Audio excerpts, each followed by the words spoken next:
Hello ನಮಸ್ತೆ ವೀಕ್ಷಕರೇ. ಇಂದು ಶಿವಮೊಗ್ಗ ಜಿಲ್ಲೆ ಶಿವಮೊಗ್ಗ ನಗರದಲ್ಲಿ ನ್ಯೂಸ್ 43 ಇಂಡಿಯಾ ತಂಡ ಭೇಟಿ ಮಾಡಿದೆ. ನ್ಯೂಸ್ 43 ಇಂಡಿಯಾ ತಂಡ ಭೇಟಿ ಮಾಡಿರ್ತಕ್ಕಂಥ ವಿಶೇಷತೆ, ಭೇಟಿ ಮಾಡಿರ್ತಕ್ಕಂಥ ಮೂಲ ಅಜೆಂಡಾ, ಈ ಕ್ಷೇತ್ರದಲ್ಲಿ ನ್ಯೂಸ್ 43 ಇಂಡಿಯಾ ತಂಡ ಕಾಂಗ್ರೆಸ್ನ 5 ಗ್ಯಾರಂಟಿ, NDA ಮೂರನೇ ಅವಧಿಯ 11 ವರ್ಷದ ಆಡಳಿತ, ಕಾಂಗ್ರೆಸ್ ಸರ್ಕಾರದ 1.5 ವರ್ಷದ ಆಡಳಿತ ವಿಷಯದಲ್ಲಿ ಈ ಕ್ಷೇತ್ರದಲ್ಲಿ ಜನರ ಅಭಿಪ್ರಾಯಗಳನ್ನು ಏನು ಬರಬಹುದು, ಕಾಂಗ್ರೆಸ್ನ 5 ಗ್ಯಾರಂಟಿ ವಿಷಯಗಳಲ್ಲಿ ನ್ಯೂಸ್ 43 ಇಂಡಿಯಾ ತಂಡ ಇಂದು ಶಿವಮೊಗ್ಗ ನಗರದಲ್ಲಿ ಭೇಟಿ ಮಾಡಿದೆ. ಇಂದು ನಮ್ಮ ಜೊತೆ ಕ್ಷೇತ್ರದ ಜನನಾಯಕ ಮತ್ತು ವಿಶೇಷ ಸಂದರ್ಶನ, ಈ ಸಂದರ್ಶನದಲ್ಲಿ ಮಾಜಿ ಶಾಸಕರಾಗಿರ್ತಕ್ಕಂಥ ಮಾನ್ಯ ಶ್ರೀ KB ಪ್ರಸನ್ನ ಕುಮಾರ್ ಅವರು ಪ್ರಥಮ ಬಾರಿಗೆ ಸ್ಪರ್ಧೆ ಮಾಡಿರ್ತಕ್ಕಂಥ 2013ರಲ್ಲಿ ಇವರಿಗೆ ಪಡೆದಿರ್ತಕ್ಕಂಥ ಮತಗಳಲ್ಲಿ ಇವರು ಅಂತರವಾಗಿದ್ದು KJP ಪಕ್ಷದ ವಿರೋಧದಲ್ಲಿ 273 ಮತಗಳ ಅಂತರದಿಂದ ಆಯ್ಕೆಯಾದರು. ನಂತರ ಶಿವಮೊಗ್ಗದಲ್ಲಿ ಅನೇಕ ರೀತಿಯಿಂದ ಕಾರ್ಯ ಚಟುವಟಿಕೆಗಳನ್ನು, ಕ್ಷೇತ್ರ ಜನತೆಗೆ ಚಿಂತನೆ, ಕ್ಷೇತ್ರ ಜನತೆಗೆ ಕಾಳಜಿ, ವಿಶ್ವಾಸ ಮತ್ತು ಯುವಕರಿಗೆ ಉತ್ಸಾಹ ತುಂಬುವುದರಲ್ಲಿ, ಉದ್ಯೋಗದಲ್ಲಿ ಮತ್ತು ಉದ್ಯೋಗದಲ್ಲಿ ಕೂಡ ಅವರು ಉತ್ಸಾಹ ತುಂಬುವುದರಲ್ಲಿ ಯುವತಿಯರಿಗೆ, ಯುವಕರಿಗೆ ಮತ್ತು ಪ್ರತಿಯೊಬ್ಬರಿಗೆ ಆಶಾಕಿರಣವಾಗಿರ್ತಕ್ಕಂಥ KB ಪ್ರಸನ್ನ ಕುಮಾರ್ ಅವರು. ಮತ್ತೆ ಸೆಕೆಂಡ್ ಬಾರಿಗೆ 2018ರಲ್ಲಿ ಕೂಡ ಕಾಂಗ್ರೆಸ್ ಪಕ್ಷದಿಂದ ಈ ಕ್ಷೇತ್ರದಲ್ಲಿ ಸ್ಪರ್ಧೆ ಮಾಡಿದ್ರು. ಅವಾಗೂ ಕೂಡ ಇವರಿಗೆ 2ನೇ ಬಾರಿಗೆ ಪರಾಜಿತರಾದರು. ಈಶ್ವರಪ್ಪ ಅವರ ವಿರುದ್ಧದಲ್ಲಿ ಪರಾಜಿತರಾದರು. 23ರ ಸಾರ್ವತ್ರಿಕ ವಿಧಾನಸಭೆ ಚುನಾವಣೆಯಲ್ಲೂ ಕೂಡ ನನಗೆ ಟಿಕೆಟ್ ಸಿಗುತ್ತೆ, ಈ ಬಾರಿ ಆದರೂ ಕೂಡ ನಾನು ಶತಾಯಗತಾಯ ಗೆದ್ದೇ ತೀರ್ತೇನೆ, ನಾನು ಈ ಬಾರಿ ನನಗೆ ಅವಕಾಶ ಸಿಕ್ಕೇ ಸಿಗುತ್ತೆ ಅಂತೇಳಿ ಅಚಲವಾದಂಥ ಸಂಪೂರ್ಣ ನಂಬಿಕೆ ಇಟ್ಟುಕೊಂಡ್ರು ಕೂಡ ಕೆಲವೊಂದಿಷ್ಟು ಕಾರಣದಿಂದ, ಕೆಲವೊಂದಿಷ್ಟು ರಿಪೋರ್ಟ್ನಿಂದ ಇವರಿಗೆ ಹಿನ್ನಡೆ ಆಯಿತು, ಇವರಿಗೆ ಟಿಕೆಟ್ ಸಿಗಲಿಲ್ಲ.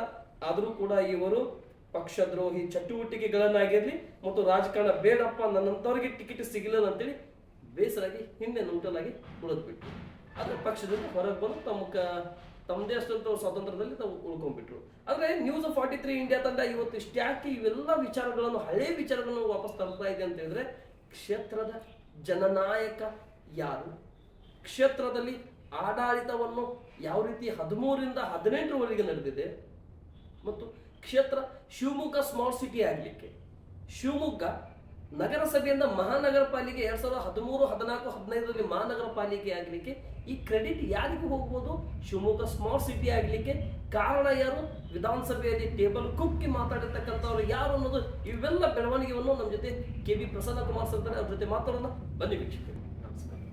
ಹೇಳಿ ಸರ್, ನಿಮ್ಮ ರಾಜಕಾರಣಕ್ಕೂ 2013ರಿಂದ 2018, 23ವರೆಗೆ ನೀವು ಬಂದಿರತಕ್ಕಂಥ ಸಮಾಜ ಸೇವೆ, ನಿಮ್ಮ ರಾಜಕಾರಣಕ್ಕೂ ಈಗಿನ ರಾಜಕಾರಣಕ್ಕೂ ಇರುವಂಥ ವ್ಯತ್ಯಾಸ ಏನು ಸರ್? ನಾನು 2013ಕ್ಕೆ ಶಾಸಕನಾದೆ ಅಂತ ತಾವು ಹೇಳಿದ್ವಿ. ದಿಢೀರ್ ಶಾಸಕನಾಗಿದ್ದಲ್ಲ ನಾನು 2008ರಿಂದಲೇ ನಗರಸಭಾ ಸದಸ್ಯನಾಗಿ ಶಿವಮೊಗ್ಗ ನಗರದಲ್ಲಿ ನಗರಸಭಾ ಸದಸ್ಯನಾಗಿ, ಅದರ ಹಿಂದೆ ನಮ್ಮ ಸಮಾಜದ ಸೊಸೈಟಿಗಳಲ್ಲಿ ಸಕ್ರಿಯವಾಗಿ ಕೋಆಪರೇಟಿವ್ ಸೊಸೈಟಿಗಳಲ್ಲಿ, ಆ ನಂತರದಲ್ಲಿ ಶಿವಮೊಗ್ಗ ನಗರಸಭೆ ನಗರ ಬ್ಲಾಕ್ ಕಾಂಗ್ರೆಸ್ನ ಅಧ್ಯಕ್ಷನಾಗಿ ಪಕ್ಷದ ಮತ್ತು ಜನತೆಯ ಕೆಲಸ ಮಾಡ್ತಾ, ಅದನ್ನು ಗುರುತಿಸಿ ಅವತ್ತು ಪಕ್ಷ ನನಗೆ ವಿಧಾನಸಭೆಗೆ ಚುನಾವಣೆ ಸ್ಪರ್ಧೆ ಮಾಡಲಿಕ್ಕೆ ಅವಕಾಶ ಕೊಟ್ಟು ಒಂದು ಕಡೆ ಮುಖ್ಯಮಂತ್ರಿ ಆದಂಥವರು ಯಡಿಯೂರಪ್ಪನವ್ರ ಪಕ್ಷ, ಇನ್ನೊಂದು ಕಡೆ ಉಪಮುಖ್ಯಮಂತ್ರಿ ಆದವರು ಈಶ್ವರಪ್ಪನವರು, ನನ್ನ ಪ್ರತಿಸ್ಪರ್ಧಿಗಳು. ಯಡಿಯೂರಪ್ಪ ಅಂತಂದರೆ ಅವರೇ ನಿಂತಿರಲಿಲ್ಲ, ಅವರ ಪರವಾಗಿ ರುದ್ರೇಗೌಡರು ನಿಂತಿದ್ದರು, ಅವರು KPSC ಮೆಂಬರ್ ಆಗಿದ್ದರು ಅಂತ ಒಂದು ವ್ಯಕ್ತಿ. ಮತ್ತೊಬ್ಬರು ಉಪಮುಖ್ಯಮಂತ್ರಿ ಆದಂಥ ಈಶ್ವರಪ್ಪನವರು. ಇವರಿಬ್ಬರನ್ನು ಕೂಡ ನಾನು ಎದುರಿಸಿ ಜನತೆ ನಮಗೆ ಗೆಲುವನ್ನು ಕೊಟ್ಟರು. ಆ ಜನತೆಯ ಆಶೀರ್ವಾದದಿಂದ ನಾನು 5 ವರ್ಷ ನನ್ನ ಮನಸ್ಸಿಗೆ ಒಪ್ಪುವ ರೀತಿಯಲ್ಲಿ ಕಾರ್ಯವನ್ನು ಮಾಡಿದ್ದೀನಿ. ಅವಧಿಯಲ್ಲಿ ಬೇಕಾದಷ್ಟು ಕೆಲಸಗಳಾದವು, ಬೇಕಾದಷ್ಟು ದೇವಸ್ಥಾನಗಳನ್ನು, ಸಮುದಾಯ ಭವನಗಳನ್ನು, ಸಾಕಷ್ಟು ಕೆಲಸಗಳನ್ನು ಮಾಡಿದ್ದೀವಿ. ರಸ್ತೆ, ಚರಂಡಿ, ಈ ರೀತಿಯ ಕ್ಷೇತ್ರದ ಆಮೂಲ ಅಭಿವೃದ್ಧಿಗೆ, ಸರ್ವಾಂಗೀಣ ಅಭಿವೃದ್ಧಿಗೆ ನಾವು ಪ್ರಯತ್ನ ಪಟ್ಟು ಅದರಲ್ಲಿ ಯಶಸ್ವಿಯಾಗಿ, ಜೊತೆಗೆ ತಾವೇನು ಹೇಳ್ತಿದ್ರಿ, ನಗರಸಭೆಯನ್ನು ನಗರ ಪಾಲಿಕೆಯನ್ನಾಗಿ ಮೇಲ್ದರ್ಜೆಗೆ ತಂದ್ವಿ ಮತ್ತು ಸ್ಮಾರ್ಟ್ ಸಿಟಿ ಅನ್ನೋ ಒಂದು ಕಾಯಕ, ಅದಕ್ಕೆ ಬೇಕಾಗುವಂತಹ ಎಲ್ಲ, ಅದು ಕೇಂದ್ರ ಸರ್ಕಾರದ ಒಂದು ಪ್ರಾಜೆಕ್ಟ್. ಅದರಲ್ಲಿ ನಾವು ಅವರ ನಾರ್ಮ್ಸ್ ಪ್ರಕಾರ ನಮ್ಮ ಊರನ್ನು ತಯಾರು ಮಾಡಿದ್ರೆ ಅದರಲ್ಲಿ ನಾವು ಆಯ್ಕೆ ಆಗ್ತೀವಿ. ಮೊದಲನೇ ಪ್ರಯತ್ನದಲ್ಲಿ ಫೇಲ್ ಆಗಿದ್ವಿ, ಎರಡನೇ ಪ್ರಯತ್ನದಲ್ಲಿ ಅದರಲ್ಲಿ ಯಶಸ್ವಿಯಾಗಿ ನಗರವನ್ನು ಸ್ಮಾರ್ಟ್ ಸಿಟಿ ಒಂದು ಯೋಜನೆಯ ಅಡಿಯಲ್ಲಿ ನಗರದ ಅಭಿವೃದ್ಧಿಗೆ ಮತ್ತು ಕಾರಣ. ಮುಂದೆ ಆ ಸ್ಮಾರ್ಟ್ ಸಿಟಿ ಕಾಮಗಾರಿಗಳನ್ನು ಮುಂದೆ ಬಂದಂಥವ್ರು ಅದೇ ಹಳ್ಳಕ್ಕಿಡಿಸಿದ್ರು, ಅದು ಜನತೆಯ ಬೇಜಾರಿಗೂ ಕೂಡ ಕಾರಣ. ಹಬ್ಬ ಸಂಭ್ರಮಾಚರಣೆ ಮಾಡ್ದಂಗೆ ಮಾಡಿದ್ವಿ ನಾವು. ಸ್ಮಾರ್ಟ್ ಸಿಟಿ ಆಯ್ಕೆ ಆಗೋ ನಾರ್ಮ್ಸ್ನಲ್ಲಿರುವಂಥದ್ದು ಸ್ಥಳೀಯರಿಗೆ ಹಕ್ಕನ್ನು ಕೊಟ್ಟು, ಸ್ಥಳೀಯರಿಂದ ಬರುವಂಥ ಆಶಯಗಳು ಅವ್ರಿಗೆ ಏನು ಬೇಕು ಅಂತ ಕೇಳ್ಕೊಂಡು ಅದನ್ನು ಇಂಪ್ಲಿಮೆಂಟ್ ಕಾರ್ಯಗತ ತರೋದಕ್ಕೋಸ್ಕರ ಸ್ಮಾರ್ಟ್ ಸಿಟಿ ಬಂದಿದೆ. ಗಲ್ಲಿಗಳಲ್ಲಿ ಬಡಾವಣೆಗಳಲ್ಲಿ ಪಾರ್ಕು, ಮತ್ತೊಂದು ದೇವಸ್ಥಾನ, ಇಲ್ಲೆಲ್ಲ ಹೋಗಿ ಮೀಟಿಂಗ್ಗಳನ್ನು ಮಾಡಿದ್ವಿ. ಏನು ಬೇಕು ನಿಮ್ಮ ಏರಿಯಾಕ್ಕೆ, ಏನು ಬೇಕು ನಿಮ್ಮ ಅಭಿವೃದ್ಧಿ ಆಗೋಕ್ಕೆ, ಏನಾಗಬೇಕು ಅದೆಲ್ಲವನ್ನು ತಂದು ಅದೆಲ್ಲ ಯಶಸ್ವಿಯಾಗಿ ಸ್ಮಾರ್ಟ್ ಸಿಟಿ ತಂದ್ವಿ. ಇಂಪ್ಲಿಮೆಂಟ್ ಮಾಡೋ ಸಂದರ್ಭದಲ್ಲಿ ನಾನು ಶಾಸಕನಾಗಿರಲಿಲ್ಲ. 2018 ಜೊತೆಗೆ ಈ ನಗರದಲ್ಲಿ ಸಾಕಷ್ಟು ಕಡೆ ಪಾರ್ಕ್ಗಳ ಅಭಿವೃದ್ಧಿ ಮಾಡುತ್ತೆ. ಆ ಜನತೆಗೆ ಏನು ಬೇಕು ಆ ಕೆಲಸವನ್ನು ಮಾಡುವಂಥ ಒಂದು ಉತ್ಸಾಹ ನಮ್ಮಲ್ಲೂ ಇತ್ತು, ನಮ್ಮ ತಂಡದಲ್ಲಿ ಕೂಡ ನಮ್ಮ ಎಲ್ಲ ಪಕ್ಷದ ಪ್ರಮುಖರು, ನಾಯಕರುಗಳು ಮತ್ತು ನಾಗರಿಕ ಬಂಧುಗಳು ಕೂಡ ತುಂಬ ಸಹಕಾರ ಕೊಟ್ಟರು. ಕೆಲಸಗಳನ್ನು ನಾವು ಮಾಡಿದ್ವಿ. ಆ ಸಂದರ್ಭದಲ್ಲಿ ಸಾಕಷ್ಟು ಕಾಯಿಲೆಯವರಿಗೆ ಮುಖ್ಯಮಂತ್ರಿಗಳೇ ಪರಿಹಾರ ನಿಧಿಯಿಂದ ಹಣವನ್ನು ಕೊಡಿಸುವಂಥದ್ದು ಎಲ್ಲ ಈ ಜನಕ್ಕೆ ಅನುಕೂಲ, ಸರ್ಕಾರದಿಂದ ಏನೇನು ತರಲಿಕ್ಕೆ ಸಾಧ್ಯ ಇದೆ ಅದೆಲ್ಲವನ್ನು ಕೂಡ ಪ್ರಾಮಾಣಿಕ ಪ್ರಯತ್ನದಿಂದ ಮಾಡಿರುವಂಥ ಮಾಡಿ. ಸರಿ ಸರ್, 2013ರಿಂದ 2018ರವರೆಗೆ ಸಕ್ರಿಯವಾಗಿ ನಾನು ಬರಬೇಕಾದ್ರೆ ಈ ಶಿವಮೊಗ್ಗ ನಗರದಲ್ಲಿ ಮತ್ತು ಅನೇಕ ಭಾಗಗಳಲ್ಲಿ ಕೇಳಿದ ಪ್ರಕಾರ KB ಪ್ರಸನ್ನ ಕುಮಾರ್ ಅವರು ಈ ಕ್ಷೇತ್ರಕ್ಕೆ ಕೊಟ್ಟಿರ್ತಕ್ಕಂಥ ಕೊಡುಗೆಗಳ ಅನ್ನೋದಕ್ಕಿಂತ ಅವರ ಒಂದು ಅವಧಿಯಲ್ಲಿ ಏನು ಒಂದು ಶಾಸಕರ ಅನ್ನೋದಕ್ಕಿಂತ ಒಂದು ಸಂಸದರು ಮತ್ತು ಒಂದು ಅತಿ ಹೆಚ್ಚು ಮುಖ್ಯಮಂತ್ರಿ ಉಪಮುಖ್ಯಮಂತ್ರಿ ಮಾಡುವಂಥ ಪಾತ್ರಗಳಲ್ಲಿ ಅವರೊಂದು ಪಾತ್ರಧಾರಿಯಾಗಿ ಈ ಕ್ಷೇತ್ರಕ್ಕೆ ವಿಶೇಷವಾಗಿ ಅನುದಾನ ದರದಲ್ಲಿ ಯಶಸ್ವಿಯಾಗಿದ್ದಾರೆ ಮತ್ತು ಈ ಕ್ಷೇತ್ರದ ಜನ ನನ್ನ ಕಡೆ ಬಂದಿರತಕ್ಕಂಥ ಒಂದು ಮೆಸೇಜ್ ನನಗೆ ಹೇಳಿರ್ತಕ್ಕಂಥದ್ದು. ಆದರೆ ಪ್ರಸನ್ನ ಕುಮಾರ್ ಸರ್ ಅವರೇ, ಒಂದು ಪ್ರಶ್ನೆ ಕೇಳಿಕ್ಕೆ ನಾನು ತುಂಬ ಇಷ್ಟಪಡ್ತಾ ಇದ್ದೀನಿ. ಇಷ್ಟೆಲ್ಲ ಸಾಧಕಗಳನ್ನು ಮಾಡಿರ್ತಕ್ಕಂಥದ್ದು, ಜನರಿಗೆ ಅನುಕೂಲಗಳನ್ನು ಮಾಡಿಕೊಟ್ಟಿರ್ತಕ್ಕಂಥದ್ದು, ಮಹಾನ್ ನಗರ ಪಾಲಿಕೆಯಿಂದ ಮಹಾನಗರ ಪಾಲಿಕೆಗೆ ತಗೊಂಡು ಹೋಗುವುದರಲ್ಲಿ ಈ ಕ್ಷೇತ್ರದ ನಗರದ ಶಾಸಕರದ ಒಂದು ಪಾತ್ರವನ್ನು ಅತಿ ಹೆಚ್ಚಾಗಿರುವುದು, ಹೌದಾ ಸರ್? ಅದೇ ರೀತಿ ಆದರೆ 2018ರಲ್ಲಿ ನೀವು ಪರಾಜಿತರಾದ ಸರ್, ಯಾಕೆ ಸರ್ ಈ ಮೈನಸ್ ಯಾಕೆ ಆಯಿತು ಇಲ್ಲಿ? ಇಲ್ಲ, ಅವು ಎಲ್ಲ ಕೂಡ ಚೆನ್ನಾಗಿತ್ತು. ಆ ಸಂದರ್ಭದಲ್ಲಿ ಸನ್ಮಾನ್ಯ ಮೋದಿಜಿಯವರು ಪ್ರಧಾನಮಂತ್ರಿ ಪ್ರಭಾವ ನಮ್ಮ ದೇಶದಲ್ಲಿ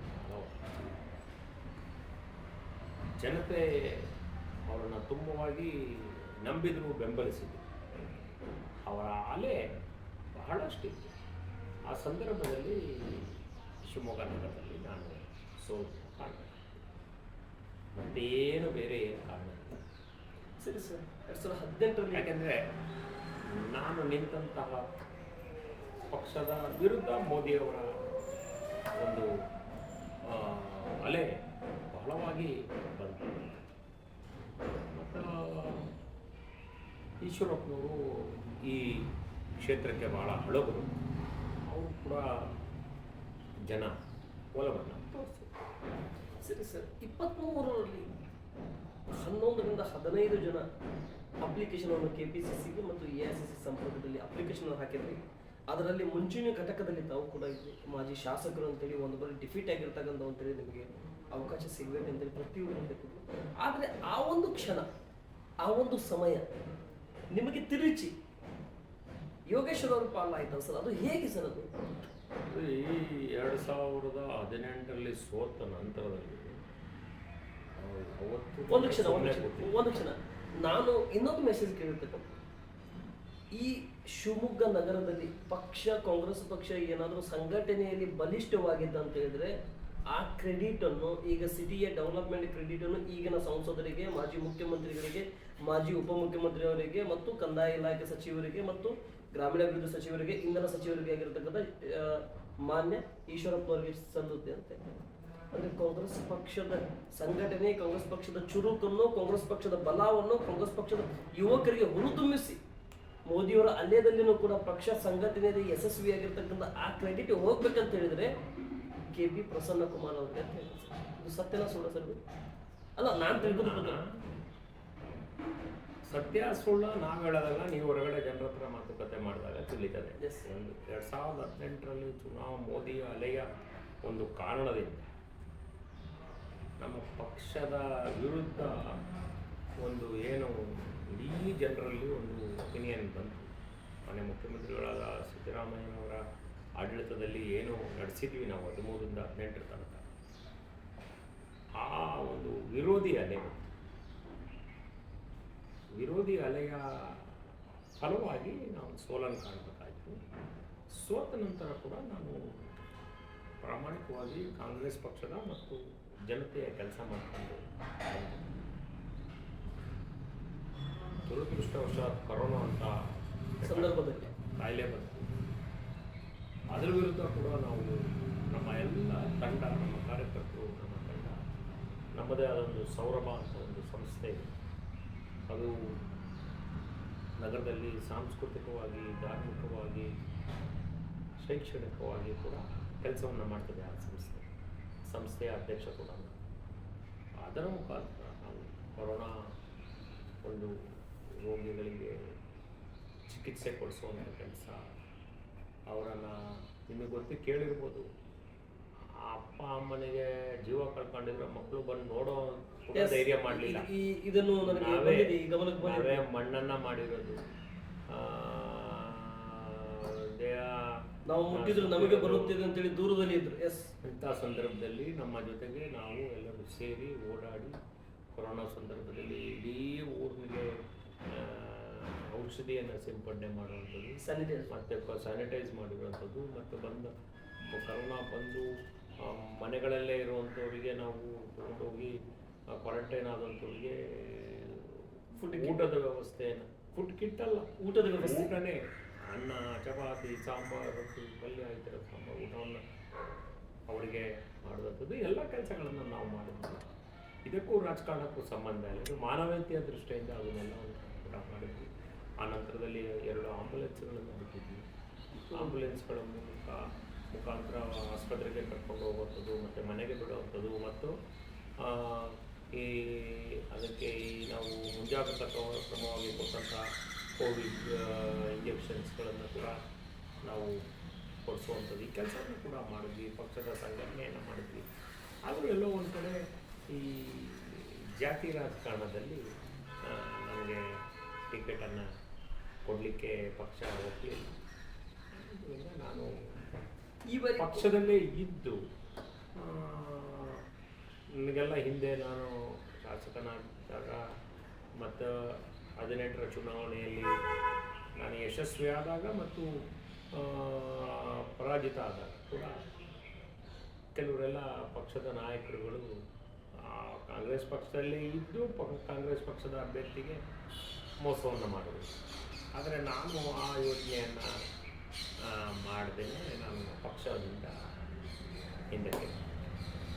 ಸರಿ ಸರ್, ಯಾವಾಗ ಟಿಕೆಟ್ ಕೊಡಲಿಲ್ಲ, ನಾನು ಆ ಚುನಾವಣೆಯಲ್ಲಿ ಕಾಂಗ್ರೆಸ್ ಪಕ್ಷದಲ್ಲಿ ಇರಲಿಲ್ಲ. ಯಾಕೆಂದರೆ ಇದ್ದು ಭಾಳ ಜನ ಸಲಹೆ ಕೊಟ್ಟರು, ಇರಿ, ಅವರೆಲ್ಲ ನಿಮ್ಗೆ ಏನು ಮಾಡಿದ್ರು ಹಂಗೆ ನೀವು ಮೋಸ ಮಾಡಲಿ ಅಂತ. ಒಳ್ಳೆಯದಲ್ಲ. ನಾನು ಒಂದು ಕಡೆ ಇದ್ಮೇಲೆ ಅದಕ್ಕೆ ಕೆಲಸ ಮಾಡಬೇಕು ಅಂತೇಳಿ ಆ ಸಂದರ್ಭದಲ್ಲಿ ನನಗೆ ಕುಮಾರಸ್ವಾಮಿಯವರು ಫೋನ್ ಮಾಡಿ ನಮ್ಮ ಪಕ್ಷದಿಂದ ಬನ್ನಿ ಚುನಾವಣೆಗೆ ನಿಲ್ಲಿ ಅಂತ ಕೂಡ ಚರ್ಚೆ ನಡೀತು. ನಮ್ಮ ಸ್ನೇಹಿತರುಗಳು ಹೋಗಿ ಅವ್ರ ಹತ್ರ ಮಾತಾಡಿದಾಗ ಬರಲಿ ಅಂತ ಕರೆದು ಮಾತಾಡಿದ್ರು. ಆವಾಗ ಹೋಗಿ ನಾನು ಅವ್ರ ಪಕ್ಷವನ್ನು ಸೇರ್ಕೊಂಡೆ. ಆ ಸಂದರ್ಭದಲ್ಲಿ ಆಯನೂರು ಮಂಜುನಾಥ್ ಮಾಜಿ MP ಅವರು ಕೂಡ JDS ಪಕ್ಷಕ್ಕೆ ಬರ್ತಾ ಇದ್ದಾರೆ, ಅವರಿಗೆ ಟಿಕೆಟ್ ಕೊಡೋದು ಅಂತ ಹೇಳಿದ್ರು. ಖಂಡಿತ ಅವ್ರು ಹಿರಿಯರಿದ್ದಾರೆ, ಅವರಿಗೆ ಕೊಡಿ, ನಾನು ಅವ್ರ ಚುನಾವಣೆ ನನ್ನ ಜೊತೆಗಿರ್ತೀನಿ ಅಂತೇಳಿ ನಾನು ಜನತಾದಳ ಪಕ್ಷದಲ್ಲಿ ಈಗಾದರೂ ತಟಸ್ಥವಾಗಿ ಜನತಾದಳ ಪಕ್ಷದಲ್ಲಿ ತಾವು ಇದ್ದೀರಾ. ಸರಿ ಸರ್, ಆ ಸಂದರ್ಭದಲ್ಲಿ ನಿಮಗೇನಾದರೂ ಹೈಕಮಾಂಡ್ನಿಂದ ಮನವೊಲಿಸುವಂಥ ಪ್ರಯತ್ನಗಳನ್ನು ಏನಾದರೂ ಎಲ್ಲ ಮಾತಾಡಿದ್ರು, ಮಂತ್ರಿಗಳು ಮಾತಾಡಿದ್ರು, ನಮ್ಮ ಪಕ್ಷದ ಅಧ್ಯಕ್ಷರು ಮಾತಾಡಿದ್ರು. ಇಷ್ಟು ಮೋಸ ಮಾಡಬಾರ್ದು, ಒಲ್ಲದ ಮನಸ್ಸಲ್ಲಿ ಎಲ್ಲೂ ಇರಬಾರ್ದು. ನಾವು ಎಲ್ಲಿದ್ದೀವಿ, ಪಕ್ಷ ಅಂದರೆ ನಮ್ಮ ಹೆಸರು ತಾಯಿ, ಅದಕ್ಕೆ ಎಲ್ಲೂ ಮೋಸ ಆಗಬಾರ್ದು. ಸರಿ ಸರ್, ನಾನು 5 ಗ್ಯಾರಂಟಿ, NDA ಸರ್ಕಾರ ಮತ್ತು 1.5 ವರ್ಷದ ಸರ್ಕಾರ ಈ ವಿಚಾರಕ್ಕೆ ಬರ್ತಾ ಇದೆ. ಈಗ ಶಿವಮೊಗ್ಗ ನಗರದಿಂದ ರಾಜ್ಯ ರಾಜಕಾರಣಕ್ಕೆ ಮತ್ತು ರಾಷ್ಟ್ರ ರಾಜಕಾರಣಕ್ಕೆ ಹೋಗ್ತಾ ಇದ್ದೀನಿ. ಕಾಂಗ್ರೆಸ್ಸಿನ 5 ಗ್ಯಾರಂಟಿ, ಗೃಹ ಜ್ಯೋತಿ, ಗೃಹ ಲಕ್ಷ್ಮಿ, ಅನ್ನಭಾಗ್ಯ, ಯುವ ನಿಧಿ, ಶಕ್ತಿ ಯೋಜನೆ, ಈ 5 ಗ್ಯಾರಂಟಿ 1.5 ವರ್ಷದ ಕಾಂಗ್ರೆಸ್ ಸರ್ಕಾರ ಮತ್ತು ನರೇಂದ್ರ ಮೋದಿಯವರ NDA ಸರ್ಕಾರ ಪ್ರಥಮ ಬಾರಿಗೆ ಎರಡನೇ ಬಾರಿಗೆ ಅವರು ಬಹುಮತದಿಂದ ಆಯ್ಕೆಯಾಗಿರ್ತಕ್ಕಂಥ ಸರ್ಕಾರ, ಈಗ NDA ಮೇಲೆ ಆಗಿ ನಿಂತಿರ್ತಕ್ಕಂಥ ಸರ್ಕಾರ. ಆದರೆ ಈ ಕಾಂಗ್ರೆಸ್ನ 5 ಗ್ಯಾರಂಟಿ ಮತ್ತು NDA ಸರ್ಕಾರ ಇದ್ದಿರ್ತಕ್ಕಂಥ ನೀವು ನೋಡಿರ್ತಕ್ಕಂಥ 13ರಲ್ಲಿ ಇದ್ದಿರ್ತಕ್ಕಂಥ ಸಿದ್ದರಾಮಯ್ಯ ಸರ್ಕಾರ, ಈಗಿನ 23ರ ಸಿದ್ದರಾಮಯ್ಯ ಸರ್ಕಾರಕ್ಕೆ ವ್ಯತ್ಯಾಸ ಏನಿದೆ ಸರ್? ಅಜಗಜಾಂತರ ವ್ಯತ್ಯಾಸ. ಸಿದ್ದರಾಮಯ್ಯನವರ ನಡೆನುಡಿ ಬದಲಾವಣೆ ಆಗಿದೆ, ಸಾಕಷ್ಟು ಬದಲಾವಣೆಗಳು. ಸಿದ್ದರಾಮಯ್ಯನವರ ಅವತ್ತಿನ ಮುಖ್ಯಮಂತ್ರಿಗಳಾಗಿದ್ದ ಸಿದ್ದರಾಮಯ್ಯನವರ ನೀವೇ ನೋಡಿ, ಅವ್ರ ಮುಖದಲ್ಲಿದ್ದಂಥ ತೇಜಸ್ಸು ಇವತ್ತು ಕಾಣ್ತಾ ಇದೆ. ಗ್ಯಾರಂಟಿ ಬಗ್ಗೆ ಯಾರು ಎಷ್ಟೇ ಇರಲಿ, ನಿಮಗೇನಾರು ಕೊಡ್ತೀನಿ ಅಂದರೆ ಯಾರೋ ಇವತ್ತು ಬೇಡ ಅನ್ನೋರಿದ್ದಾರೆ. ಇಲ್ಲ, ಅದನ್ನು ಕೇಳಿಲ್ಲ, ಇದು ಬೇಡ ಅಂತ ಹೇಳಿ. ಗ್ಯಾರಂಟಿ ಜನಕ್ಕೆ ಸಿಗೋದು ಯಾರು ಬೇಡ, ನಾನು ಕೂಡ ಬೇಡ. ಕೊಟ್ಟಿದ್ದು ಸರಿ, ಆದರೆ ಹೆಂಗೆ ಕೊಟ್ಟರು, ಹೆಂಗೆ ಕೊಡಬೇಕು, ಅದರಿಂದ ಏನು ಅವರಿಗೆ ಲಾಭ ಮುಟ್ಟತ್ತೆ, ನಿಮಗೆ ಅದರಿಗೆ ಹೆಂಗೆ ಆ ಹಣವನ್ನು ಕ್ರೋಢೀಕರಿಸ್ತೀರಾ, ಅದೆಲ್ಲ ಪ್ಲ್ಯಾನ್ಡ್ ಪ್ರೋಗ್ರಾಮ್ ಇದ್ದಿದ್ರೆ ಯಶಸ್ವಿ ಆಗ್ತಿತ್ತು. ಇದು ಏನಾಯಿತು, ಒಂದು ಹೆಣ್ಮಕ್ಳಿಗೆ 2,000 ಕೊಡಲಿಕ್ಕೆ ಅವ್ರ ಮನೆ ಕುಟುಂಬದಿಂದನೇ ಹೆಲ್ಮೆಟ್ ಬಿಟ್ಟೋದನ್ನ ಅಥವಾ ಇನ್ನೊಂದಾಯಿತು ಅವನಿಗೆ ಹಿಡಿದು ಅವನ ಹತ್ರ 2,000-3,000 ವಸೂಲಿ ಮಾಡ್ತಾರೆ ಪೊಲೀಸ್ನವರು. ಅವನೇನಾರ ದಿನ ಯಾರು ಅವ್ರ ಕುಟುಂಬದಲ್ಲಿ ಒಬ್ಬರು ಕುಡಿಯೋರಿದ್ರು 5,000 ರೂಪಾಯಿ ಜಾಸ್ತಿ ಆಗಿದೆ ತಿಂಗಳಿಗೆ. ಹಳೆ ಅವರು ಖರ್ಚು ಮಾಡೋದಕ್ಕೂ ಈಗ ಖರ್ಚು ಮಾಡ್ತಾರೆ. ಪೊಲೀಸ್ನವ್ರು ಕೇಸ್ ಹಾಕ್ತಾರೆ. ಅವರು ದಿನ ಕುಡಿಯೋ ಚಟ ಇರೋರಿಗೆ ಕುಡಿಯೋದರಲ್ಲಿ ಜಾಸ್ತಿ ದುಡ್ಡು ಹೋಗ್ತದೆ, ಮತ್ತು ಬೇರೆ ಬೇರೆ ಬೇರೆ ಬೇರೆ ಟ್ಯಾಕ್ಸ್ಗಳಲ್ಲಿ ಹಣ ಜಾಸ್ತಿ ಆಗಿದೆ. ಇದೆಲ್ಲ ತಗೊಂಡು ಕುಟುಂಬದಲ್ಲಿ ಯಾರೋ ಒಬ್ಬರಿಗೆ 2,000 ರೂಪಾಯಿ. ಇದು ಜನ ಮೊದಲಿಗೆ ಎಲ್ಲರೂ ಖುಷಿಯಾದರು. ಬರ್ತಾ ಬರ್ತಾ ಈ ಪೊಲೀಸ್ನವರು ವಸೂಲಿ ಮಾಡೋದು, ಇನ್ನೊಂದು ಟ್ಯಾಕ್ಸು, ಮತ್ತೊಂದು ವಸೂಲಿ ಮಾಡೋದು ಅವ್ರಿಗೆ ಇದೇನಪ್ಪ, ನಮ್ಗೆ 2,000 ಕೊಡೋದಕ್ಕೆ ಇವ್ರು ನಮ್ಮ ಹತ್ರನೇ ವಸೂಲಿ ಮಾಡಿ ಮತ್ತೆ ನಾವು ಇಸ್ಕೊಳಂಗಾಗಿದೆ ಅಂತ ಜನಕ್ಕೆ ಅರಿವಾಗ್ಬಿಡ್ತು ಭಾಳ ಬೇಗ. ಅದರ ಪ್ರತಿಫಲನೆ ಪಾರ್ಲಿಮೆಂಟ್ ಚುನಾವಣೆಯಲ್ಲಿ ಕಾಂಗ್ರೆಸ್ ಹಿನ್ನಡೆ ಅನುಭವಿಸಲಿಕ್ಕೆ ಕಾರಣ ಆಯಿತು.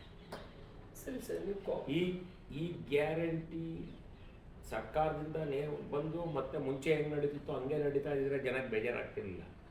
ಜನರಿಂದ ವಸೂಲಿ, ಅದು ಬಡ ಜನರಿಂದ ವಸೂಲಿ ಜಾಸ್ತಿ ಆಯ್ತು ಸರ್ಕಾರ ದುಡ್ಡಿಂದ, ನಾನಾ ಮೂಲಗಳಿಂದ ಅವ್ರಿಂದನೇ ರಕ್ತ ಹೀರೋವಂಥ ಕೆಲಸ ಆಯಿತು. ಅಂದರೆ 2,000 ಕೊಟ್ಟು 10,000 ಕಿತ್ಕೊಳ್ಳುವಂಥ ಕೆಲಸ. ಅಂದರೆ 8,000 ಒಂದು ಕುಟುಂಬಕ್ಕೆ 2,000 ಕೊಟ್ಟರೆ ಆ ಕುಟುಂಬದಿಂದ 4,000-5,000 ರೂಪಾಯಿ ಯಾವ್ದಾರೋ ಕಾರಣಗಳ ಮುಖಾಂತರ ವಸೂಲಿ ಮಾಡ್ತಾ ಇದ್ದಾರೆ. ಇವತ್ತಿಗೂ ನಡೀತಾ ಇದೆ. ಸರಿ ಸರ್, ಇದಕ್ಕೆ ಪ್ರತಿಫಲನೆ ತಕ್ಷಣ ಕೊಟ್ಟರು ಜನತೆ. ರಿಸಲ್ಟ್ ಪಾರ್ಲಿಮೆಂಟ್ ಚುನಾವಣೆಯಲ್ಲಿ ನಾವು ಗ್ಯಾರಂಟಿ ಕೊಡ್ತೀವಿ ಅಂತ ಹೇಳಿದಾಗ 80 ಸೀಟ್ ಗೆದ್ವಿ, 136 ಸೀಟ್ ಗೆದ್ವಿ ಎಲೆಕ್ಷನ್ನಲ್ಲಿ. ಹಂಗಾಗಿ ಇನ್ನು ಕೊಡ್ತೀವಿ ಅಂದಾಗಲೇ ಜನ ಓಟ್ ಹಾಕಿದ್ರು. ಕೊಟ್ಟ ಮೇಲೆ ಎಷ್ಟು ಓಟ್ ಹಾಕ್ತಾರೆ, ಇನ್ನೂ ಜಾಸ್ತಿ ಗೆಲ್ತೀವಿ ಪಾರ್ಲಿಮೆಂಟಲ್ಲಿ ಅಂತೇಳಿ ಮುಖ್ಯಮಂತ್ರಿಗಳು ಉಪಮುಖ್ಯಮಂತ್ರಿಗಳು ಭಾಷಣ ಮಾಡಿ ಕೇಳಿದ್ದೀವಿ ನಾವು. ನೀವು ಆದರೆ ಏನಾಯ್ತು ರಿಸಲ್ಟು? ನೀವು ಕೊಟ್ಟ ಮೇಲೆ ಕೊಡ್ತೀವಿ ಅಂದಾಗ ಜನ ನಂಬಿದ್ರು, ಕೊಟ್ಟ ಮೇಲೆ ಹೆಂಗೆ ಕೊಟ್ರಿ ಏನು ಮಾಡ್ತಿದ್ದೀರಿ ಆಮೇಲೆ ಅಂತೇಳಿ ಜನಕ್ಕೆ ಅನುಭವ ಆಯಿತು, ಸ್ವತಃ ಅನುಭವ ಆಯಿತು. ಅದಕ್ಕೆ ಬಿಡ್ಬೇಕಲ್ಲ. ನೀವು ಹೇಳ್ತಾ ಇದ್ದೀರಿ ಏನಂತೀರಿ, ಗ್ಯಾರಂಟಿಯಲ್ಲಿ ಮೈನಸ್ ಆಗಿದೆ, ಈ ಗ್ಯಾರಂಟಿಯಿಂದ ಲೋಕಸಭೆಗೆ ಮೈನಸ್ ಆಗಿದೆ ಅಂತ ನೀವು ಹೇಳ್ತಾರೆ. ಗ್ಯಾರಂಟಿ ಕೊಟ್ಟಿದ್ರಿಂದ ಮೈನಸ್ ಆಗಿಲ್ಲ, ಆ ಗ್ಯಾರಂಟಿ ಈ ಕಡೆ ಕೊಟ್ಟಂಗೆ ಮಾಡಿ ಈ ಕಡೆ ಕಿತ್ಕೊಂಡ್ರಲ್ಲ, ಜಾಸ್ತಿ ಕಿತ್ಕೊಂಡು, ಅದರಿಂದ ಜನಕ್ಕೆ ಬೇಜಾರಾಯಿತು, ನಿರಾಸೆ ಆಯಿತು. ಅದನ್ನು ಎಲ್ಲಿ ತೀರಿಸ್ಬೇಕು? ಚುನಾವಣೆ ತೀರಿಸ್ಬೇಕು. ಸರಿ ಸರ್, ಸರಿ, ಓಕೆ, ಸರಿ. ಈ ಮೂಡ ಮತ್ತು ಎಷ್ಟು ವಾಕ್ ನೋಟಿಸ್ ಮತ್ತು 13 ಬಾರಿ 2013ರಲ್ಲಿ 13 ಬಾರಿ ಬಜೆಟ್ ಮಂಡನೆ ಮಾಡಿರ್ತಕ್ಕಂಥ ಸಿದ್ದರಾಮಯ್ಯ, ಈಗ 2 ಬಾರಿ ಬಜೆಟ್ ಮಂಡನೆಯಿಂದ 2ರಿಂದ 3 ಬಾರಿ ಬಜೆಟ್ ಮಂಡನೆ ಮಾಡಿರ್ತಕ್ಕಂಥ ಸಿದ್ದರಾಮಯ್ಯ. ಅವಾಗಿನ ಸಿದ್ದರಾಮಯ್ಯಗೂ ಇವಾಗಿನ ಸಿದ್ದರಾಮಯ್ಯಗೂ ವಕ್ಫ್ ಮೂಡ ಎಷ್ಟು ಏನು ವ್ಯತ್ಯಾಸ ಇದೆ? ಬೇಕಾದಷ್ಟು ನನ್ನ ಅಪ್ಪ ಮೊದಲಿನಲ್ಲೇ ಹೇಳಿದ್ನಲ್ಲ, 13ರಲ್ಲಿ ನೋಡ್ತಾ ಇದ್ದಂಥ ಸಿದ್ದರಾಮಯ್ಯನವರ ಮುಖದ ತೇಜಸ್ಸು ಈಗಲೂ ಇದೆಯಾ? ಇಲ್ಲ. ಜನ ಮಾತಾಡ್ತಾ ಇದ್ದಾರೆ, ನಾನು ಹೇಳೋದಲ್ಲ. ನಾನು 5 ವರ್ಷ ಭಾಳ ಹತ್ರದಲ್ಲಿದ್ದೆ ಅವ್ರ ಜೊತೆಗೆ, ಅವರ ಕೈ ಕೆಳಗೆ 5 ವರ್ಷ ಕೆಲಸ ಮಾಡಿದ್ದೀನಿ. ಅವರ ಆವತ್ತಿನ ನಡವಳಿಕೆ ಈಗ ನಡೀತಾ ಇರೋದು ಜನರಿಗೆ ಸಮಾಧಾನ ತಂದಿದೆ. ಅವ್ರ ಮೇಲ್ನೋಟಕ್ಕೆ ಏನು ಹೇಳ್ಬೋದು, ನಾನೇ ಬದಲಾವಣೆ ಆಗಿಲ್ಲ ಅಂತ ಅನ್ಬೋದು, ಆದರೆ ಸಂಪೂರ್ಣ ಬದಲಾವಣೆ ಕಾಣ್ತಾ ಇದೆ. ನೋಡಿ, ಎಷ್ಟು ನಿಗಮದ ಅಭಿವೃದ್ಧಿ ಕೊಟ್ಟಿರುವಂಥ ಹಣ ಅದು ಬೇರೆ ಕಡೆ ಖರ್ಚಾಗ್ತಾ ಇದೆ ಅಂತಂದರೆ, ಅದರಲ್ಲೂ ಬೇರೆ ರಾಜ್ಯಕ್ಕೂ ಖರ್ಚಾಗ್ತಾ ಇದೆ. ಎಷ್ಟು ಮಟ್ಟಿಗೆ ಸರಿ? ಇದೆಲ್ಲ ಅಭಿವೃದ್ಧಿ ನಿಗಮಗಳನ್ನು ನಾವು ಏನಕ್ಕೋಸ್ಕರ ಮಾಡ್ತಾ ಇದ್ದೀವಿ?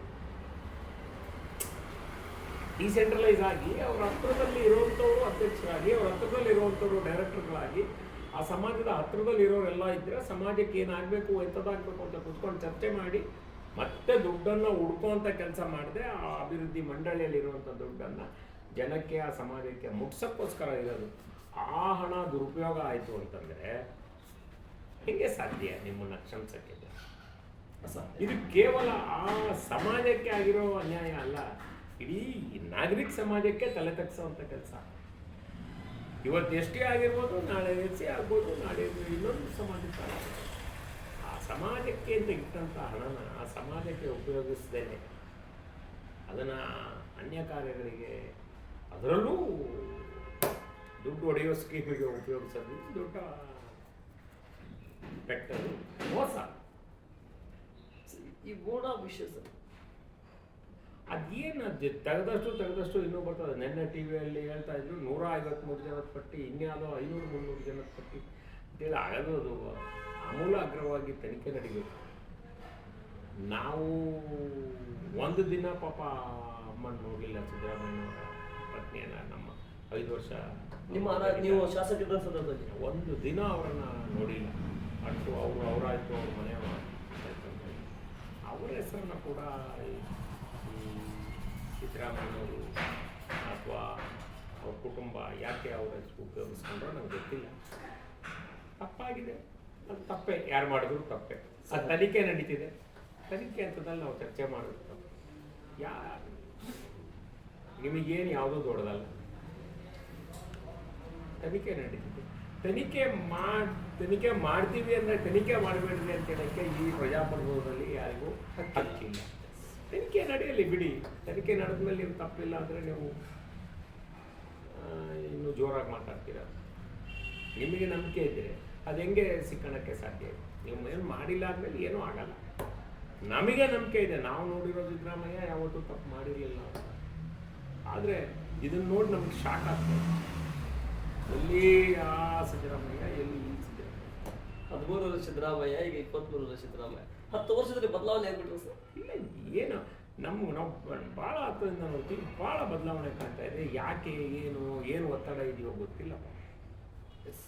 ಸರಿ, ಬಟ್ ಆಗಿರೋದಂತೂ ನಿಜ. ಮೂಡ ಹಗರಣ ಆಗಿರೋದು ನಿಜ. ಕೇಸ್ನು ಕೂಡ ಆಗಿದೆ. ಕೇಸ್ ಈಗ ಏನಾದಾಗಲೂ ಈಗ ಯಾರು ಕಂಪ್ಲೇಂಟ್ ಕೊಟ್ಟರೆ FIR ಆಗತ್ತೆ, ಅದು ದೊಡ್ಡದಲ್ಲ. ಏನೂ ಆಗಿಲ್ಲ ಅಂತ ಹೇಳಕ್ಕೆ ಚಾನ್ಸೇ ಇಲ್ಲ. ಅಷ್ಟು ಓಪನ್ ಆಗಿ ಡಾಕ್ಯುಮೆಂಟ್ಗಳು ಹೊರಗೆ ಬರ್ತಾ ಇದೆ. ಎಂಕ್ವೈರಿ ಮಾಡೋಕ್ಕೆ ನಾನು ಸ್ಟೇಜ್ ಇರ್ತೀನಿ, ಎಂಕ್ವೈರಿ ಮಾಡೋದೇ ಬೇಡ ಅನ್ನೋದನ್ನು ಯಾರೂ ಈ ಸಮಾಜ ಒಪ್ಪದಲ್ಲ. ಎಂಕ್ವೈರಿ ತನಿಖೆ ಆಗ್ತಾ ಇದೆ, ತನಿಖೆ ಆಗಲಿ, ಆಮೇಲೆ ಚರ್ಚೆ ಮಾಡೋಣ ಅದ್ರ ಬಗ್ಗೆ. ಸರಿ ಸರ್. ಈ ವಿಷಯದಲ್ಲಿ ನೆಕ್ಸ್ಟ್ ಭೇಟಿ ಮಾಡೋಣ. ಈಗ ವಾಕ್ಸ್ ನೋಟಿಸ್, ರೈತರ ಬಗ್ಗೆ ನೋಟಿಸ್ ಬಂದಿದೆ. ಮೊದಲನೇ ನೋಟಿಸ್ ಜಾರಿಯಾಗಿರ್ತಕ್ಕಂಥದ್ದು ವಿಜಯಪುರದಲ್ಲಿ. ಕಾಂಗ್ರೆಸ್ನವರು ಹೇಳ್ತಾ ಇದ್ದಾರೆ ಈ ನೋಟಿಸ್ ಜಾರಿಯಾಗಿರ್ತಕ್ಕಂಥದ್ದು ಮತ್ತು ಈ ವಿಷಯಗಳನ್ನು 2022ರ ಇಸ್ವಿಯಲ್ಲಿ ಇದೇ ಬಸವರಾಜ ಬೊಮ್ಮಾಯಿ ಅವರು ದೇವರ ಆಸ್ತಿ ದೇವರಿಗೆ ಸಿಗಬೇಕು ಅಂತ ಹೇಳಿರ್ತಕ್ಕಂಥವ್ರು ಈಗ ಈ ವಿಷಯದಲ್ಲಿ ಬರ್ತಾ ಇದೆ, ಕಾಂಗ್ರೆಸ್ ಮೇಲೆ ಗೂಬೆ ಕುಂದಿಸ್ತಾರೆ ಅಂತ ಹೇಳ್ತಾರೆ ಸರ್. ನೀವೇನು ಮಾಡ್ತಿದ್ರಿ ಅವಾಗ 2022 ಹೇಳ್ಬೇಕಾಗಿತ್ತು. ನಿಮಗೆ ಗೊತ್ತಿದೆಯಲ್ಲ 22ರಲ್ಲಿ ಆಗಿತ್ತು. ಹೌದು, ಯಾಕೆ ಹೇಳಿ? ಅವಾಗಿಂದನೇ ಹೇಳ್ತಾ ಬಂದಿದ್ರೆ ಇವತ್ತದು ಸಬ್ಜೆಕ್ಟೇ ಅಲ್ಲ. ರೈಟ್, ನೀವು ಹೇಳ್ತಾ ಇವತ್ತು ಹೇಳೋರು ನೀವು ಅವತ್ತೇ ಹೇಳ್ಬೇಕಾಗಿತ್ತು. ಅವತ್ತಾರ ಹೇಳಿ ಇವತ್ತಾರ ಹೇಳಿ ನೋಟಿಸ್ ಕೊಟ್ಟಿದ್ದಕ್ಕೆ ನೋಟಿಸ್ ಕೊಟ್ಟಿದ್ದಾರೆ ಅಂತ ಜನ ಹೋಗ್ತಾ ಇದ್ದಾರೆ. ಅದು ಏನಿದೆ ತಪ್ಪು? ಈಗ ನೀವು ನೋಟಿಸ್ ಎಲ್ಲ ಇಂಥಕೊಂಡಿದ್ದೀವಿ ಅಂತ ಮುಖ್ಯಮಂತ್ರಿಗಳು ಹೇಳಿದ್ದಾರೆ. ಅಲ್ಲಿಗೆ ನಿಮ್ಮಿಂದ ಇವಾಗ ತಪ್ಪಾಗಿದೆ ಅಂತ ನೀವಂತೂ ಒಪ್ಕೊಂಡಂಗಾಯ್ತು. ನೀವು ಅವತ್ತು ಕೂಗಿದ್ರೆ ಅವತ್ತು ಬಸವರಾಜ ಬೊಮ್ಮಾಯಿ ಅವರು ವಾಪಸ್ ತಗೊಂಡಿದ್ರು ಏನೋ ಅಲ್ವಾ? ವಿರೋಧ ಪಕ್ಷ ಕೂಗಿದ್ರೆ ಈಗ ಇವರು ಮಾಡಿದ ವಿಷಯಗಳನ್ನು ಅವ್ರು ಅವಾಗ ಮಾಡಿದ್ರೆ ಅವಾಗ ವಾಪಸ್ ಇವ್ರು ತಗೊಂತಿದ್ರು. ಈಗ ಸಿದ್ದರಾಮಯ್ಯ ನೋಟಿಸ್ ವಾಪಸ್ ತಗೊಂತೀರ ಅಂತ ಹೇಳಿದ್ರೆ ಇವತ್ತೇ ಹೇಳ್ತಾ ಇದ್ರಲ್ಲ ಭಾಷಣದಲ್ಲಿ, ನಾವು ಆ ನೋಟಿಸ್ ವಾಪಸ್ ತಗೊಳ್ತಾ ಇದ್ದೀವಿ, ನಾವು ನೋಟಿಸ್ ವಾಪಸ್ ತಗೊಳ್ತಾ ಇದ್ದೀವಿ.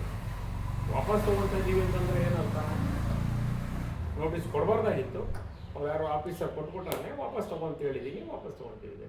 ಅಲ್ಲಿಗೆ ನೀವೇ ಒಪ್ತೀರಿ ನಮ್ಮ ಅಧಿಕಾರಿ ಮಾಡಿರೋದು ಸರಿ ಇಲ್ಲ, ಮತ್ತೇನಿದೆ ಚರ್ಚೆ ಮಾಡೋದು? ಸರಿ ಸರಿ, ಓಕೆ. ನಾನು ಸಮಾಜ ವಿಚಾರ ಮಾಡೋದು, ನಾನು ಕೊನೆ ಹಂತಕ್ಕೆ ಬರ್ತಾ ಇದ್ದೀನಿ. ಆದರೆ ಈ ಕ್ಷೇತ್ರದಲ್ಲಿ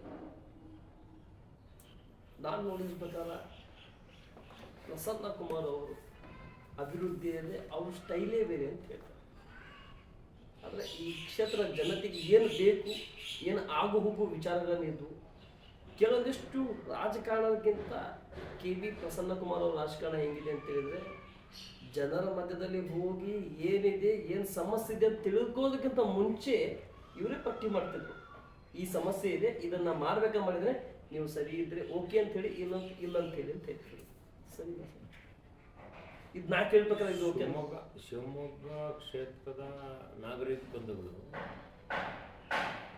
ಇದು ಮಲೆನಾಡಿನ ಹೆಬ್ಬಾಗಿಲು, ಹೃದಯ ಶ್ರೀಮಂತರು, ಮಾನವೀಯತೆಗೆ ಬಹಳ ಒತ್ತನ್ನು ಕೊಡುವಂಥ ಜನತೆ ಇದೆ. ತುಂಗಾ ನದಿಯ ತೀರದಲ್ಲಿದೆ, ಎಂಥ ಪವಿತ್ರವಾದ ಜಾಗದಲ್ಲಿದೆ. ಗಾದೆಗಳು ತುಂಗಾ ಗಂಗಾ ಸ್ನಾನ, ತುಂಗಾ ಪಾನ. ನೀವು ಎಷ್ಟು ಸಕ್ಕರೆ ಹಾಕ್ಕೊಂಡ್ರೂ ಸಿಹಿ ಆಗಲ್ಲ ಬೇರೆ ನೀರಿಗೆ. ಇಲ್ಲಿ ಬರೀ ನೀರು ಕೊಡುತ್ತೆ, ಸಿಹಿ ನೀರು. ನೀವು ಭದ್ರಾವತಿಗೆ ಹೋಗಿ ಭದ್ರಾ ನೀರಿಗೆ 4 ಚಮಚ ಸಕ್ಕರೆ ಹಾಕಿ ಕುಡಿದ್ರು ಈ ನೀರು ಬರೀ ನೀರು ಕುಡಿದ್ರು ಅಷ್ಟು ಸ್ವೀಟ್.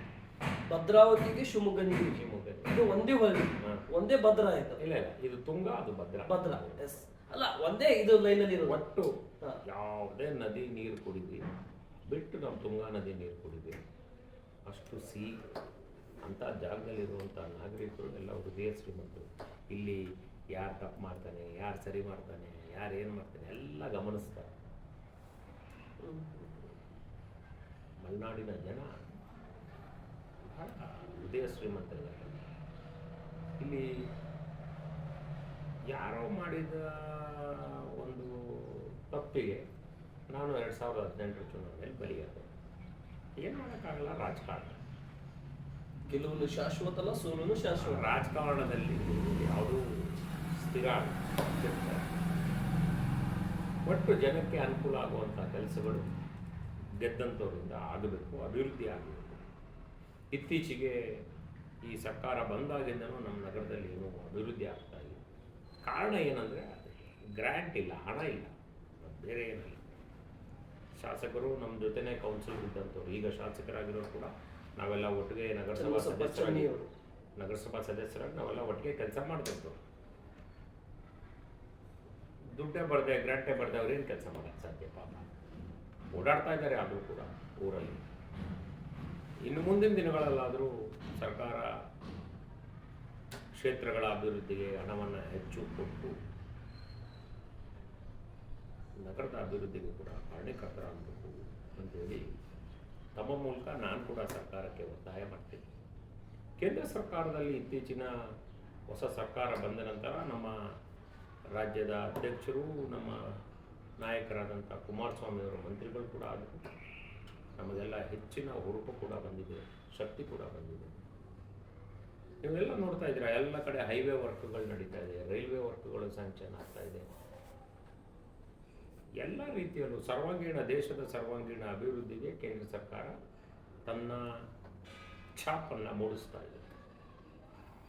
ಇಲ್ಲಿ ನಾವು ಕೂತ್ಕೊಂಡು ಬರೀ ರಾಜಕೀಯವಾಗಿ ನನಗೆ ಅದು ಬರಲಿಲ್ಲ ಇದು ಬರಲಿಲ್ಲ ಅಂತ ಹೇಳೋ ಬದಲು ಅಲ್ಲಿ ಹೋಗಿ ಕೂತ್ಕೊಂಡು ಕಾನೂನು ರೀತಿಯಲ್ಲಿ ಹೇಗೆ ಕೇಳಬೇಕು, ಏನು ಮಾಡಬೇಕು ಅಂತೇಳಿ ಕೇಳಿ ತಗೊಳ್ಳೋವಂಥ ಕೆಲಸ. GST ದುಡ್ಡು ಬರಲಿಲ್ಲ, ಇನ್ನೊಂದು ದುಡ್ಡು ಬರಲಿಲ್ಲ ಅಂತೇಳಿ ಕಂಪ್ಲೇಂಟ್ ಮಾಡೋಕ್ಕಿಂತ ನನ್ನ ಒಂದು ಮನವಿ ರಾಜ್ಯ ಸರ್ಕಾರಕ್ಕೆ, ಯಾವ್ದು ಎಷ್ಟು ಬರಬೇಕು, ಯಾಕೆ ಎಷ್ಟು ಬಂದಿದೆ, ಯಾಕೆ ಇಷ್ಟು ಬಂದಿಲ್ಲ ಅನ್ನೋದನ್ನು ಕಾನೂನಿನ ರೀತಿಯಲ್ಲಿ ಹೋಗಿ ಕೂತು ಆ ಮಂತ್ರಿಗಳ ಹತ್ರ ಮಾತಾಡಿ ತರುವಂಥ ಕೆಲಸ ನಮ್ಮ ಕೇಂದ್ರ ಸಚಿವರು ಕೂಡ ಇದ್ದಾರೆ, ಕುಮಾರಣ್ಣವರು ಮತ್ತು MP ಗಳು, ಅವ್ರ ಜೊತೆ ಹೋಗಿ ತರುವಂಥ ಕೆಲಸ ಮಾಡಿ ತಂದ ಮೇಲೆ ನಮ್ಮ ರಾಜ್ಯದ ಅಭಿವೃದ್ಧಿಗೆ ಹಣವನ್ನು ಖರ್ಚು ಮಾಡಿ ಅಂತೇಳಿ ಕೂಡ ನಾನು ರಾಜ್ಯ ಸರ್ಕಾರಕ್ಕೆ ಮನವಿಯನ್ನು ಕೂಡ ಮಾಡಿ. ಥ್ಯಾಂಕ್ ಯು ಸರ್, ತುಂಬ ಧನ್ಯವಾದಗಳು KV ಪ್ರಸನ್ನಕುಮಾರ್ ಅವರೇ. ಇಷ್ಟೊತ್ತಿನವರೆಗೆ ನಮ್ಮ ನ್ಯೂಸ್ ಆಫ್ 43 ಇಂಡಿಯಾದ ಕ್ಷೇತ್ರದ ಜನನಾಯಕ ಯಾರು ವಿಶೇಷ ಸಂದರ್ಶನದಲ್ಲಿ ನಾವು ಕೂಡ ಒಂದು ಅವಕಾಶ ಮಾಡಿಕೊಟ್ವಿ.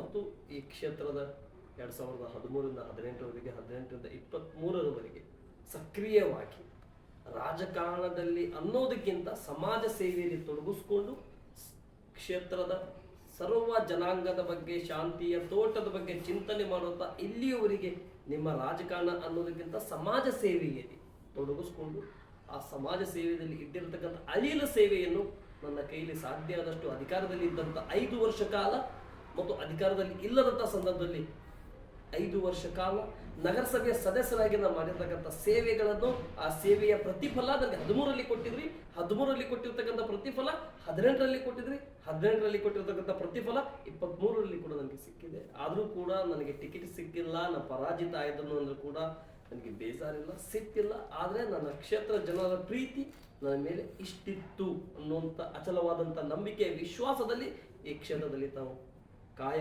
ವಾಚಗಳನ್ನು ಮತ್ತು ನಿಮ್ಮ ವಾಕ ಚತುರ್ಯಗಳನ್ನು ಈ ಕ್ಷೇತ್ರ ಜನರ ಬಗ್ಗೆ ವಿಶ್ವಾಸದಿಂದ ಏನು ಇಟ್ಕೊಂಡಿರಿ ಅದನ್ನು ಕೂಡ ಹಾಗೆ ಇರಲಿ.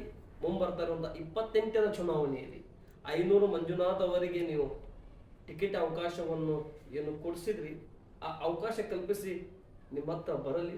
ಈ ಕ್ಷೇತ್ರದ ಮತ್ತೆ 2023ರ ರೀತಿಯಿಂದ ಆಡಳಿತಕ್ಕೆ ಒಂದು ವಿಶ್ವಾಸ ಕೊಡಲಿ ಅಂತ ಹೇಳ್ತಾ ಈ ಸಂದರ್ಶನ ಅಂತ್ಯ ಮಾಡ್ತಾ ಇದ್ದಾರೆ. ನಮಸ್ತೆ, ಜೈ ಹಿಂದ್ ಸರ್.